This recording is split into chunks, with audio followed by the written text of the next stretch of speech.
Welcome back. If you're just joining us, you're watching the news at 10 live on Channels Television. A reminder of our top stories. Cities around the world, Samoa, Sydney, Auckland, Yokohama and Pyongyang welcomed the year 2018 with spectacular fireworks. President Muhammadu Buhari is set to address Nigerians on January the 1st in a televised broadcast. Gunmen abduct member of the Taraba State House of Assembly, Hosea Ibi, in Takum local government area of the state. And at least 36 people are killed in a head-on collision between a lorry and a bus in Kenya.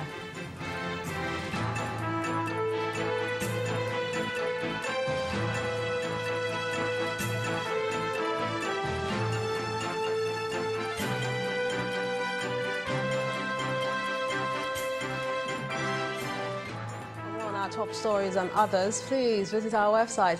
It's channelstv.com and on youtube.com/channelsweb. Log on to m.channelstv.com to watch us on your mobile device or download the Channels TV app for Android, iOS and Windows devices from their respective stores. And there's something else you can do. The Channels TV and Channels 24 app will give you access to news and updates. You also have the eyewitness feature with which you can watch, you can share those pictures, videos or news of happenings around you. Let's know how you're ushering in 2018. Just to install the app, then tap and swipe to reveal the menu and follow the instructions. The people of Ogoni land appear set to see better days as the body saddled with the responsibility of the cleanup by the federal government has been conducting a health impact assessment in various communities. Our correspondent Emmanuel Ire tells us more. One of the recommendations of the United Nations Environment Programme report on the cleanup of Ogoni land is the conduct of a health impact assessment of the people of the devastated communities. And that is what the Hydrocarbon Pollution Remediation Project, HYREP, is here for. The project coordinator, accompanied by a team of Ogoni doctors, is conducting various tests, diagnosis, and some cases surgeries for the people. We really want to appreciate HYREP and the collaboration they are having with Ogoni Doctors Forum. We mobilize all our specialists and personnel to support this program to ensure its success. There are many cases like this that they've not been able to mention them at all. So they should go around the whole Ogoni land. There are many cases like this, all around the villages. Please, they should make it like 1 month program or 2 month program. Following the pollution of the air, land and water of the communities, the report had identified some health risks to the locals. Health impact study is one of the emergency measures that is to be undertaken by our office to ensure that we are clear about the link between disease pattern and oil contamination in the area. For the people in Gokana, one of the 4 local government areas in Ogoni land ravaged by decades of oil exploration, this is coming as a lifeline. I'm saying that people that do this thing, my God should bless them. My God should reward them. Which I don't have much to say. Let God bless them. Meanwhile, against the backdrop of recent agitations of some youths, the project coordinator describes the cleanup exercise as community-driven. The project is one that we have given ownership of this project to the community. And for every community we go to, talking to the paramount leadership, we talk to the paramount ruler, we talk to the youth, we talk to the women leader, we talk to all the groups. And we also ask them to give us a focal person plus the youth leader. You can go to these communities and confirm the records. That is not to say there are no miscreants out there, but we are not here to attend to such people. We are here to attend to the larger majority of people, the Ogoni people who need these services and not to distraction.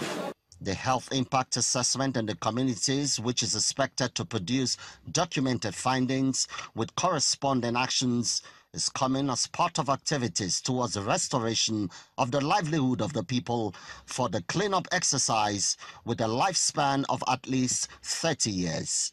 Emmanuel Ire, Channels Television News. Government has once again been asked to find a lasting solution to the lingering fuel crisis. A renowned economist, Bismarck Rewane, says there is a need for the federal government to dispose of ailing refineries.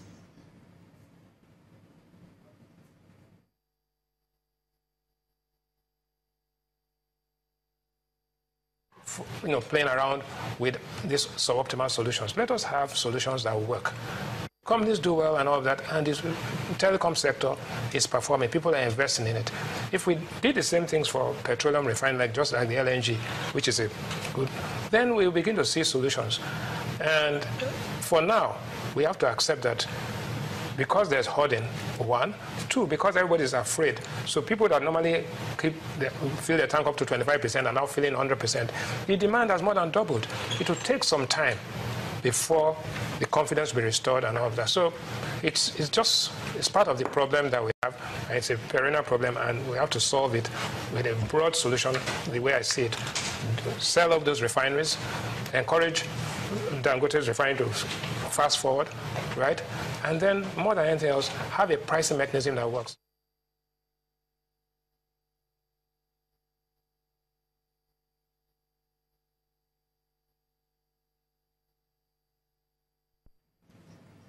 The Nigerian Senate is considering as an option to resolve the crisis between parents of some foreign-trained doctors who failed the November induction test and the Medical and Dental Council of Nigeria a further pre-examination training for the affected doctors before sitting for that test again. The chairman, Senate Committee on Health, Senator Olariwaju Chejosho, says after listening to the complaints from the parents of the affected doctors and the leadership of MDCN, it becomes imperative to make laws that will streamline the accreditation process of some foreign universities where some medical students train. Despite the fact that Nigeria desperately needs doctors, but we have to make sure that the doctors are competent enough to see Nigerian patients. So in as much as we do not want to encourage incompetency, we also want to make sure there's fair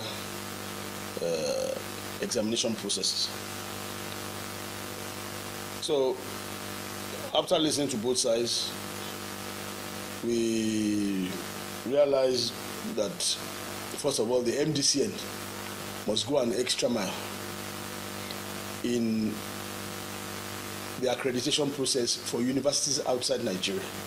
Because the stories they are telling us about some of the universities in Eastern Europe, for example, that they don't allow the Nigerians to see their own citizens in their country after they graduate.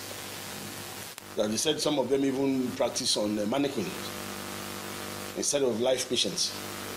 So I think we are about resolving now that at least the students should go for maybe another 2 months or so of training in the Nigerian University Teaching Hospital before they go for another exams. So that at least new examiners, so that there's nothing, no issue of bias or accusation of not fair to them with the marking of the exams. So that's where we are now, and we realize the anxiety of the parents and the students, but at the same time we want to make sure things are done properly.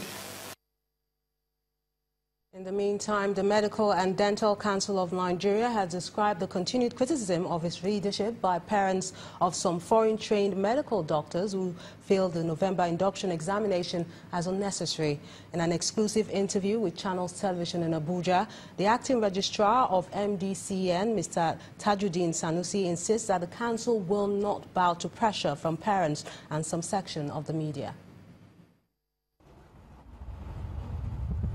On the 15th and 17th of November 2017, the Medical and Dental Council of Nigeria conducted a pre-induction test for 695 foreign-trained doctors, comprising 685 medical students and 10 graduates of dentistry. 243 doctors passed the examination. Immediately after, parents rose to query the outcome of that examination. These parents also petitioned the National Assembly and the Minister of Health, seeking their intervention. At this press conference in Abuja, some of the parents accused the Medical and Dental Council of Nigeria of manipulating the results, an allegation the council describes as unfortunate. Public statements made by the person who represents what MDCN should be go to the contrary. When he comes and says only 200 of you will pass, and then it comes to pass that 200 passed, then we can question, was it predetermined or did something happen in between? On the conduct of the exam, like I did mention at the National Assembly, I have no question to answer because I did not participate in the revision exercise. I did not participate in the setting of the questions. I did not participate in the marking of the answer scripts. Neither did I participate in the collation of the marks. So for somebody telling me that I manipulated, it is very strange. All the 695 foreign-trained doctors who sat for the pre-induction examination were subjected to a 3-month training, a process some of the affected doctors and their parents have also criticized. We were chopped up, packed like sardines in that hall. The hall was airless. There were not enough seats. The majority of my colleagues were standing while receiving lectures. We feel that these students or these doctors have not been treated fairly. They have not been given a level playing field for them to perform. However, the acting registrar of the Medical and Dental Council of Nigeria maintains that the regulatory agency will insist on quality. At the meeting we had, that is the meeting of Association of Medical Councils of Africa in Cape Town in August this year, it is disturbing. It was extensively discussed that, look, they don't know the kind of training they were giving to these our children that went to these foreign medical schools. We need more doctors here, but we cannot trade quality for quantity. Section 9 of the 2008 Medical and Dental Practitioners Act empowers the Medical and Dental Council of Nigeria to conduct a pre-induction examination for all foreign-trained doctors who want to practice in Nigeria. This implies that only those doctors licensed by the council are eligible to practice in Nigeria.